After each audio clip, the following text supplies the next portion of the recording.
Alright, what's going on, guys? Trev back again, here to bring you another video. This one's going to be doing my second Q&A for this week, leading up to the season finale, Season 6 for Game of Thrones. First question for this one is, are the Wildlings pretty much done?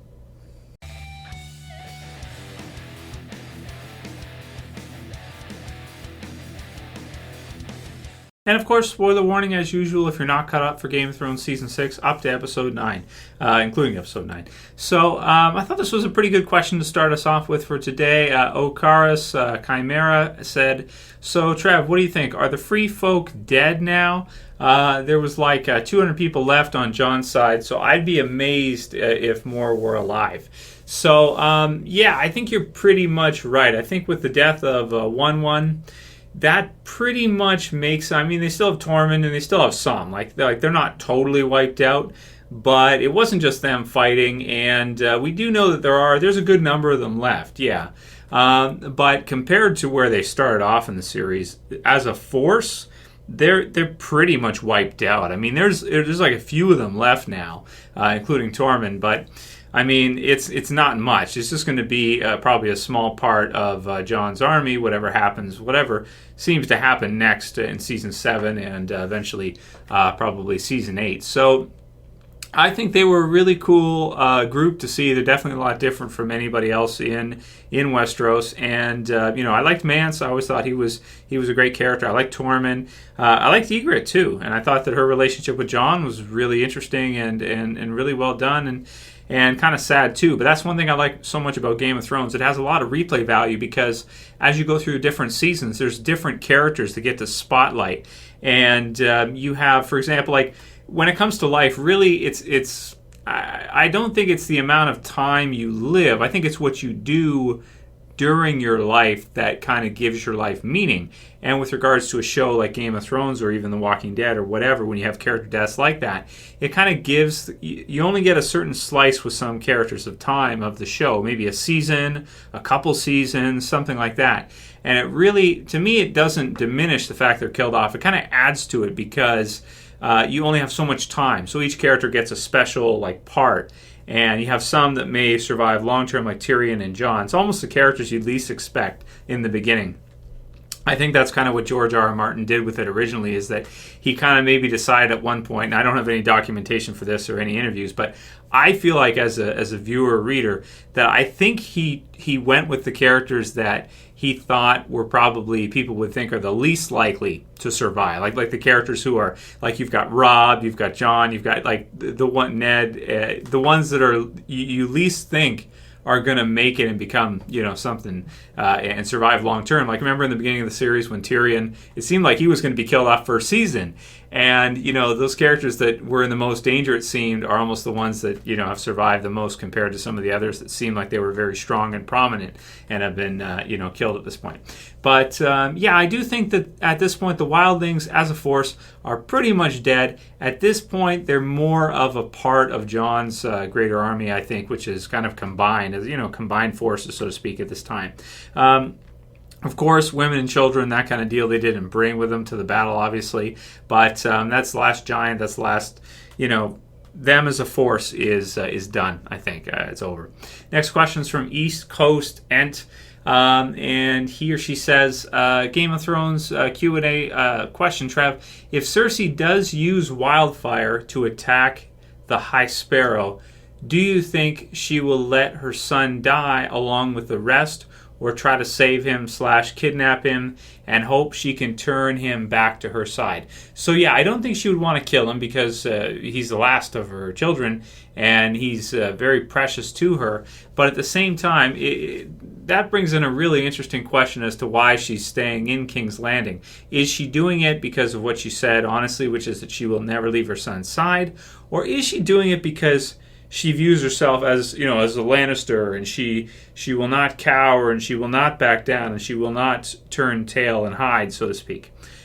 That's an interesting question with Cersei, because that's difficult to say, right? It's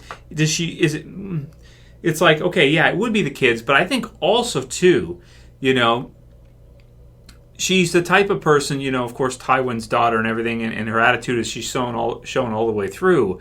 she doesn't really back down either from a fight, right? She pretty much never does that. She hasn't done it so far, and I don't think she's going to do it now either. So that's kind of a popular fan theory right now, that Cersei may use the wildfire to burn the city down, or just cause absolute chaos if she has to.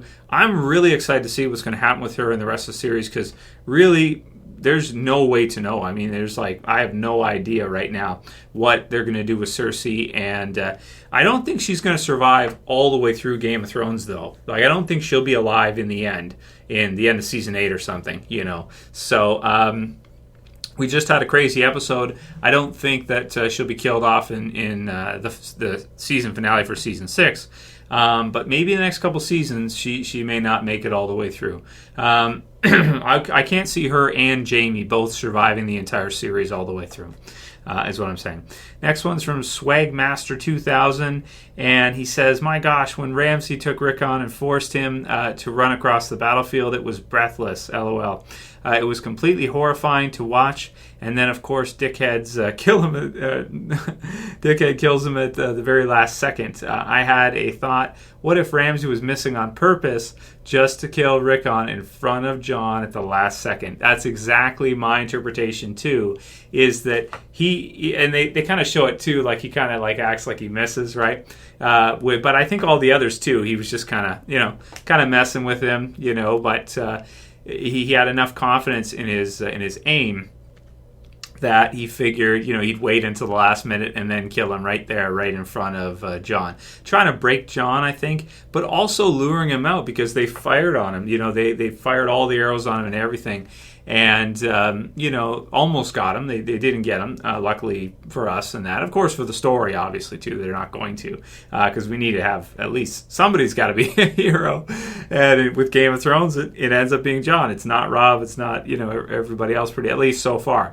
We'll see what happens in the future. You never know. But with Game of Thrones, that's for sure. But I agree with you 100%. It was like he's playing with him. He's playing his game, like Sansa said. And I really felt like this was such a masterful episode, because what they did was, before they had the battle and everything, they had some really important dialogue prior with regards to Sansa telling Jon about Ramsay, warning him not to fall into his trap, warning him that he likes to play games with people, he likes to hurt people, he is sadistic, he is a psychopath, he enjoys doing this kind of stuff, and not to fall into it. And then that's exactly what he kind of does. He kind of falls into it. Now, it all works out for him anyway. But if you listen to Davos and the others saying before, they wanted Ramsay's army to come at them, and that wasn't at all what happened. So Ramsay, it did kind of work into Ramsay's favor and what he wanted, and he would have won if it wasn't for Baelish, probably my favorite villain in the series. I love to hate Baelish. He's just so awesome. Shows up and saves the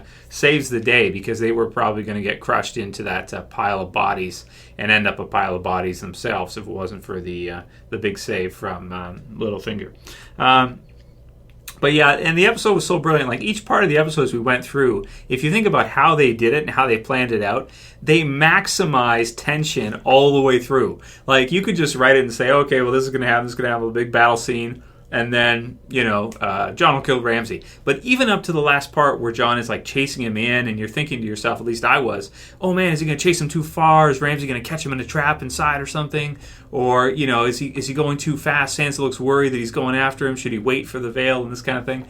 They just maximized it all the way through, the tension when he's on horseback and he's trying to grab Rickon and everything. And oh, my God, just...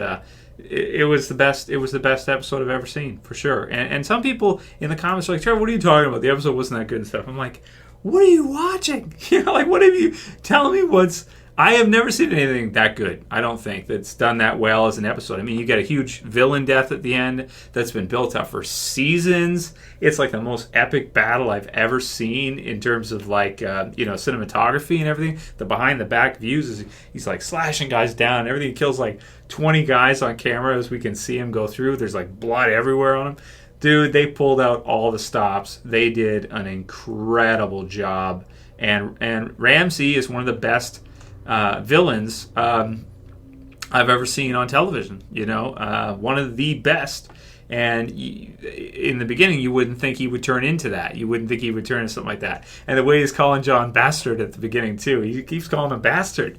He just loves to hurt people. He's so sadistic. But you think, like, that can actually happen when you have somebody who's, if he's not shown any love growing up and is treated like an absolute piece of garbage by his parents, then they end up treating others like that too as they grow a lot of times. Not always, because people don't fit cookie cutter stereotypes like that. Everyone has their own phenomenological kind of decision making and ability to choose who they become and everything, regardless of circumstances. But still, objectively, there's a lot of impact when it comes to people who are treated like garbage and pain, and how that can be rerouted into aggression and other things. Anyway, next one's from Andrew Wabasabi 383, and he says, "Hey Trev, awesome episode last night. WTF? I know he was trying to save Rickon, but didn't Sansa just get through telling him?" This is why I mentioned this, because I read this before.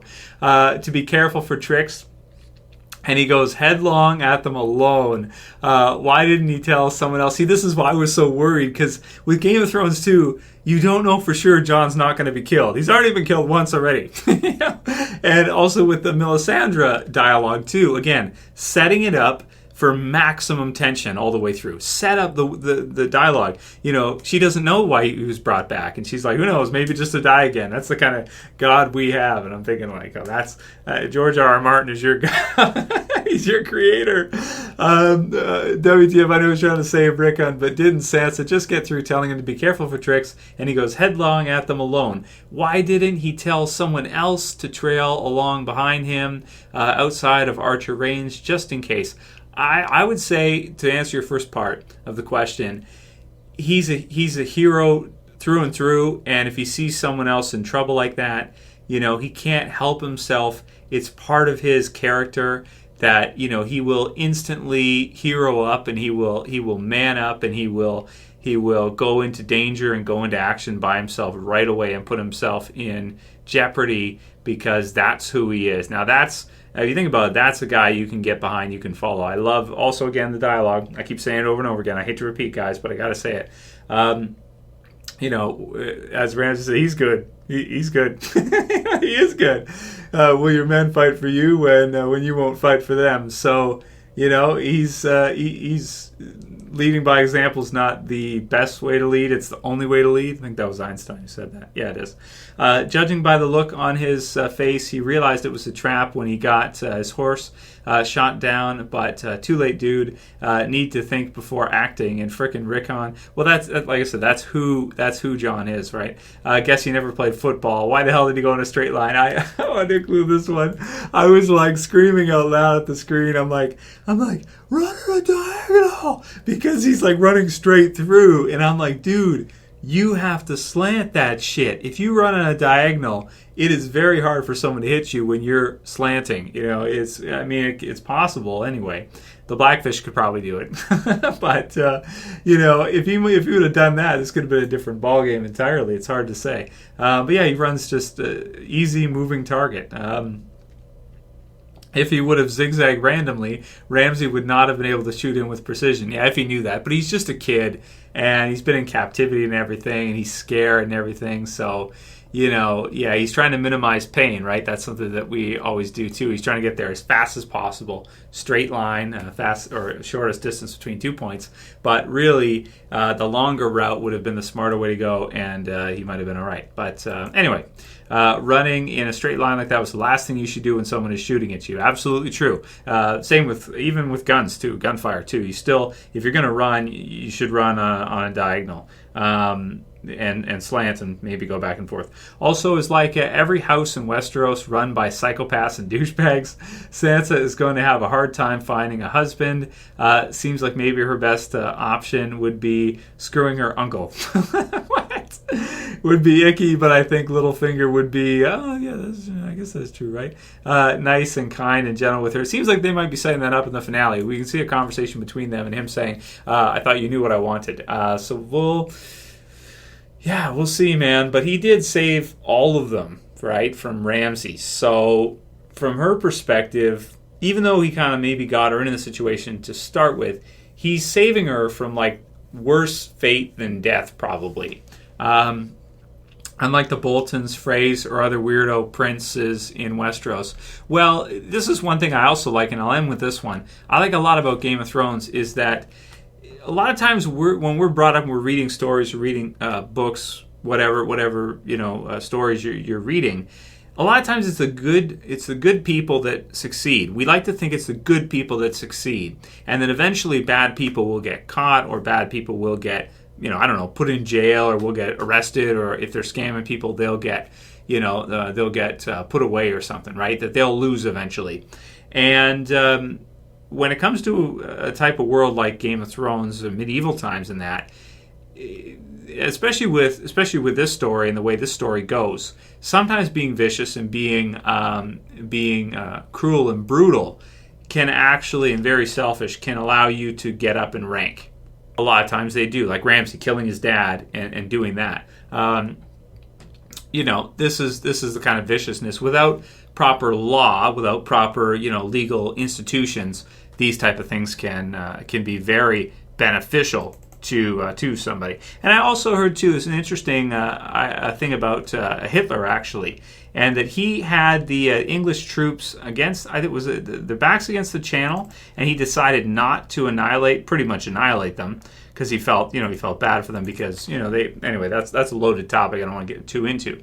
But basically what I'm saying is, we often think that being kind to others and being nice and this kind of thing is always a good thing. It's not always a good thing especially when it comes to war. Sometimes being the most brutal, the most vile, the most aggressive, or just the least empathetic can be a huge advantage in winning a war. But it goes against a good person's better nature to do that, which is normal and good. But you could see in that type of world and that type of warfare that a sociopath probably do a lot better than a good, caring person. If you go into war and you feel bad about shooting the other person, they may shoot you instead, right? That's all there is to it. So that'll be it for today's Q&A, guys. Keep sending me your questions, though, because I want to do a couple more. And, of course, when Game of Thrones Season 6 ends, we'll do the predictions for Season 7. We'll do some Q&As after that, because this season, especially last episode, has been just, the show's incredible. So that's all there is to it.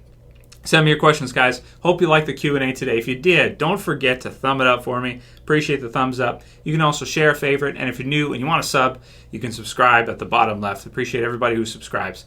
And that's it for this one, guys. We'll see you again probably tomorrow for another. As always, it's Trev, and I'm saying peace. Later, guys. See ya. You better subscribe.